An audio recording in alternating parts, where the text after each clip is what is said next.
Namanda butsu, namanda butsu, namanda butsu, namanda butsu, namanda butsu, namanda butsu, namanda butsu. I'll begin my talk this morning with some words of Shinran Shonin, which I feel capture the comfort that we can take from the Buddha's teachings at this time of Hatsubon remembrance. Please join me in Gassho. People who aspire for the land of happiness dwell in the stage of the truly settled. None in that land are falsely settled or unsettled. Therefore, the Buddhas offer Amida their praise. Naman Davats, Naman Davats, Naman Davats, Naman Davats, Naman Davats. Hey, good morning, everyone. Minasan ohayou gozaimasu. Wonderful to hear such genki voices after a night of dancing last night. So you may recognize many of you from out in the dance circle yesterday. This was my first Obon dancing of this season, so I was a little rusty, and I was sort of a little bit hesitant, sort of standing on the sidelines watching. And as it is, I think one of the wonderful things about our Buddhist churches of America is that each temple kind of has its own dances and its own traditions. We do Obon Odori no Uta at the very end in San Mateo, and so when it started, I was like, just one song? That's it? But it's really, really wonderful. So I was enjoying watching the dances, and one of the dances, the first one with the fan, the sensu fan, I was like, wow, I have no idea what's going on there. And one of your Sangha members, who I know from different Dharma School, Federation of Dharma School activities, recognized me and said, hey, Sensei, this one's really hard. Come on out here. And so, of course, I jumped right in, and, that spirit of, even though it's hard, it's difficult, but it's fun. The joy comes in the difficulty. I'm not a dancer to begin with. In fact, when I first became a minister, my first year doing dance practices, as Sensei mentioned, I started out back in Oxnard. And my parents were visiting from Minnesota, where I grew up. So they're unfamiliar with Obon, they're unfamiliar with the traditions. And, as we just sort of finished up dinner, everybody was relaxing. And I looked at them, I was like, oh, I got to go. It's time for dance practice. And my parents were like, what? My dad says, well, what do you mean dance practice? I said, oh, I got to go to, there's a dance practice. And he's like, are you going to dance? And I said, yeah, I am. I'm the minister. It's part of my responsibilities to learn these dances. And my dad grabbed his camera and says, all right, I'm coming with. One of the most fear-inspiring experiences of my life is when I'm out there dancing and I see someone with those big, SLR, DSLR cameras focusing, and especially, if it's like an occasion like yesterday where I'm wearing kind of, Japanese style clothing, I know it's like, oh, there's the minister. We got to get a picture of the minister, and it just the trepidation as I see that camera lens kind of focusing in on me, because I've seen many wonderful Obon photos out on the internet, Facebook, and Instagram over the years. And one that's burned into my mind is a picture. There's a line of dancers in beautiful kimono. And they're all kind of doing this nice sort of half-moon motion. And they're about third in line is me. And I'm doing this move right here. Wasn't even in that dance. And I know that's every year, that's bound to happen. So when I first started dancing, it didn't come naturally to me, and I kind of struggled, but as a minister, I kind of gave it the good old college try and got out there. And one of the kind dance instructors, woman in her 80s at the time, recognized me and saw that I was struggling, and a wonderful tradition in our Sangha is kind of helping each other out. And so she came over to me and she very patiently said, okay, Sensei, we're going to do this, we're going to do that, we're going to do this, no, this, then that, then this. And we went through it a few times and went through it, and then she just kind of left me on my own. And I kind of observed the folks around me and did the dance as best I could. And in that process, I found that in time I forgot my embarrassment, I forgot my pride, and I just was able to feel that rhythm and join in the dance. It wasn't perfect, it wasn't right, perfectly on tempo. I might have been doing the wrong move here and there, but that wasn't the important thing about the Bon dancing. The odori, as we saw last night, it's that coming together, that sense of forgetting ourselves, forgetting our pride, forgetting our embarrassment, letting go of our ego, and just being in this harmonious moment together. And in that moment, I realized that this Bon dancing, this is Dharma, this is American Buddhism in practice, alive here in our country, in this new land where Buddhism is putting down roots. And so in that moment, I realized that Obon Odori is a beautiful expression of our life in the Nembutsu, letting go of ourselves, allowing ourselves to be supported, to see ourselves as we are, embraced and supported by the people around us. So I really became a kind of a great lover and passionate advocate for Bon dancing, even though I was not the best dancer out there. And one of the temples I was supervising at the time was the Buddhist Church of Santa Barbara. And this was in the around early 2010s, and it had been since like the 1980s when they had Obon Odori. And people were always asking me, people from the Santa Barbara community were saying, oh, you're from the Santa Barbara Buddhist Church. I remember they used to have these great dance festivals. When are you going to do that again? And I would ask people, when was the last time we did Bon Odori? And it was always the last time that person had participated. It says, oh yeah, no, I was there, 1982, that was the last year. No, 1984, that was the last year. There were 5 of us in the parking lot with a boombox doing the dances. And so I thought, let's just bring it back like that. 5 people, boombox on the back of a pickup truck. Let's bring it back. And just simple. We don't need to have lots of practices. We don't need to sell a bunch of food. Let's just dance. And so I proposed this to the members, and immediately they get that look, and they're like, oh, we don't have enough people. I said, no, we're just going to dance. We'll just do dancing. But the interesting thing was, once the word got out that we were going to dance, people came out of the woodwork and said, well, if we're going to dance, let's do games. I'll be in charge of the games. I'll organize the food. And so we organized, we got things together, and the day of the dance, there were buses coming up from Los Angeles, Venice Buddhist Church, Terminal Island. They're coming up in these buses because everybody wanted to be back. They wanted to experience this kind of return of the dancing to Santa Barbara. And when we finally got there, the Rafu Shimpo, that Japanese Los Angeles Japanese newspaper, they counted there were like 400 people there. That parking lot where we were dancing parks maybe 12 cars, right? So it was just absolutely packed with people. And we'd had a few practices, and we had excellent teachers who beautifully dressed in their yukata, and they came out. And as the teachers came out and formed that inner circle, it was a mix of people from the other Southern District temples who came up to dance, and people from the Santa Barbara community who just loved a party. And so they came up, and when they saw that inner circle, and the people from the other temples were kind of circling up and getting ready to dance, a lot of the people who had come to watch didn't want to miss out, that fear of missing out. They wanted to get right up to the front, and they were kind of jostling with each other. They wanted to be close. They had that desire, that wish, that greed, maybe, to be right there at the front, right, to see what was going to happen.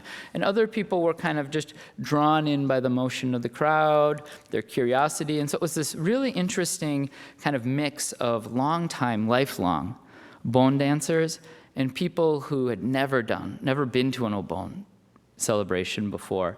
And when the music started, this really fascinating moment occurred when everybody who came to dance, the teachers and people who knew the dances, they immediately started to dance, and that motion of the circle went. So half of the people were ready to go and dancing. The other half, who were completely mixed in, deer in headlights. Absolutely, the looks on their faces, precious, but sort of a mix of sheer terror, irritation, and wonder and joy.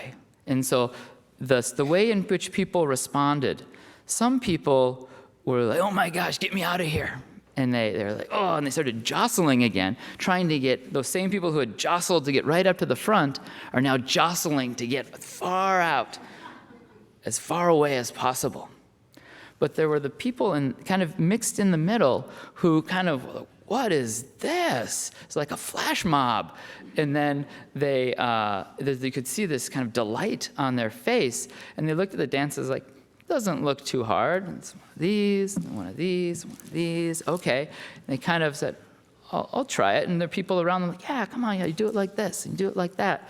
And they joined in the dancing. And those people, I feel, really experienced in that moment, unexpectedly, the joy of Obon, forgetting themselves, forgetting their ego, just being in the dance, right? Sometimes we think, we're going to choose when we're going to get involved, when we're going to wait on the sidelines. But so often in life, we don't have that choice. We don't get to pick when we're involved and when we get to sit on the sidelines. The dance comes to us sometimes. And the question is, how are we going to react in that moment? What is going to be the thing that drives us? Is it going to be our greed, our frustration, our anger? I don't understand it, and so it annoys me, it frightens me, it scares me, I want to get away from it. Or is it going to be, I don't understand this, I don't know, the wisdom to recognize our own limitations, to recognize our own ignorance, but then to seek wisdom. Let me understand this. I'm a part of this, recognizing that I'm a part of this. What can I do? How can I take this moment and make it something where there is joy, where there is beauty, to have that open heart that we receive from the Buddha. These gatherings, these Obon gatherings, were brought together not by our love of teriyaki burgers, right, and karaage. We're brought together by these loved ones who have crossed over to the other shore. They guide us here to the moment. And they, in turn, guided by Amida Buddha, it is the wisdom and compassion of the Buddha that brings us into that moment. Now, we go through life, and there's so many different kinds of experiences, so many times when we find ourselves in the midst of something where we need to make critical decisions. We need to decide, how am I going to live in this moment, right? And how are we to find a way to have that joyful openness of heart? Our wise teacher, Tanluan, he says that this is exceedingly difficult to do on our own, through our own attention, through our own efforts. He talks about when these challenging, difficult moments come, moments of tremendous crisis, the moment of death, he says it's like a knife wind, like a wind of knives blowing at us. All we can think about is our own discomfort, our own crisis. And he says, if we're going to meet those moments with true wisdom, he says we need to be like a tree that leans in the forest, a tree that leans to the west, that leans in the direction of the Buddha. Moment to moment, hearing the Dharma, finding that direction of our lives. And if you think about a tree that leans to the west, no matter which way the woodcutter comes to chop it down, no matter which way the wind that finally blows it over is blowing, or the earthquake that shakes its roots, if it's leaning to the west, it will naturally fall to the west. So how do we have that mind that is directed toward the Nembutsu, that finds that direction in the moments of greatest crisis? I've seen that in people I've known who have lived deeply in this teaching, deeply in this life of the Nembutsu. One of my first Sangha teachers when I was at the Oxnard Buddhist temple was a grandmother who would often on Thursdays would take care of her young grandson. And she would bring him with her everywhere she went. I got to know him because she would often bring him to the temple. He was about 2 years old, and I have these images of him like latched onto her leg, standing there, standing on top of her feet, kind of just with her. And you knew that when he was in an unfamiliar, difficult situation that made him nervous, that being with grandma made him comfortable, that he felt safe, that he felt supported, that he knew she would show him the direction to go in life. And so one day on Thursday, I had the honor of conducting a memorial service, a funeral service for one of our longtime Sangha members, and it was the first time I'd done a service at a mortuary. So it was different than doing a funeral here at the temple where, we're up here in the Onaijin, the casket's down there on the floor. There's that distance and that sort of difference in elevation. But when you do a service at one of these smaller mortuaries, you're right there sitting. For me, I was sitting right in line with the incense burners in front of the casket. And I noticed as the family and friends were coming forward to offer incense, I was looking carefully at my sutra book, not wanting to make any mistakes. And I saw that one person was very short. I looked up and saw, it was a 2-year-old child. And then I recognized it was that young boy with his grandmother. And that in itself was a striking moment to me because as a minister, oftentimes we are present as families are making decisions about services, and there's often a question of what are we going to do about the kids if it's an open casket service? There's a sense of, well, they've never seen a dead body before. That'll be burned into their brain. They'll be, have that trauma and that terror as a young child.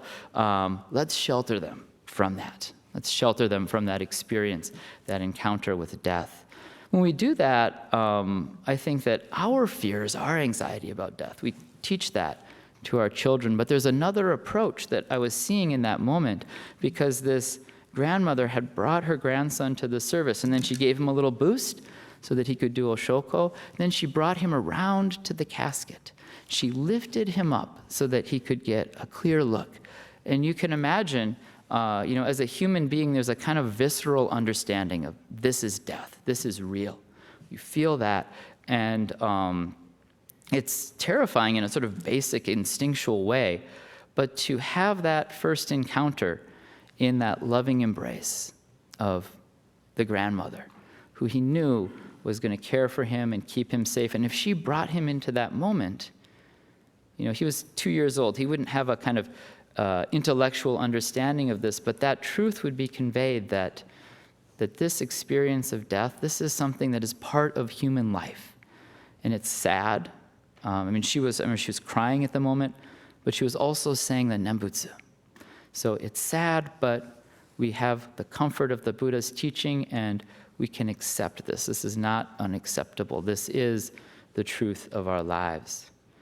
And so, to me, this was a person, a woman who is leaning in the direction of the West. And spontaneously, whenever these challenging things came up, it wasn't like, oh, I'm going to have to find someone else to watch him on Thursday so I can go to this funeral. No, we bring him along in that moment with us to encounter the truth and the compassion of Amida Buddha. This past year, at this Obon season, I'm remembering a good Dharma friend of mine, a gentleman who I think many of you here at the Sacramento Buddhist Church know as well, Hishi Oto. Hishi was a sincere seeker of the Dharma. He would travel all over the country. He would travel internationally to attend conferences and to spend time with Dharma friends. He had these deep and lasting Dharma relationships. And he had these items, these things that I see around the temple that remind me of him. And these, for him, were kind of touchstones. He really cared about things. He cared about things like onenju. This is an onenju that that I received from Hishi's family after he crossed over to the other shore. And one of the things that Hishi would do, each year we would have a ceremonial burning at our temple of old Buddhist items that families didn't want anymore. A wagesa or a shikisho that was completely shredded and falling apart, an old obutsudan that was completely collapsed. And people would bring them into the temple. We would have a little ceremony, and then we would burn them in a very dignified and respectful way, filled with gratitude. And Hishi would always help out with this, but more often than not, about half of the items wouldn't wind up getting burned. Because Hishi would see an onenju and says, I can fix that. He would see an obutsu and he says, I'll repair that. I could fix that. He cherished these things. He cherished his old cars. I would always know when Hishi was at the temple because, it's a BCA temple. It's all, Hondas and Toyotas in the parking lot. And then there would be this classic El Camino would be parked in the parking lot. And you'd know, okay, Hishi's here today. Hishi's here with us. He, in recent years, his health declined, particularly starting during the pandemic, and then up and down over the past couple years. And about a year ago, this time, he was on hospice care, and I would go to visit him. And one of the last visits I had with him, he was barely able to speak. He had lost a lot of weight. He was very, very thin. His voice was very soft as he spoke, but his mind was clear. And he insisted that the obutsudan that he had received from his grandmother was at the foot of his bed, so that he was always facing the obutsudan all day long, all night long. Whenever he opened his eyes, the obutsudan was right there.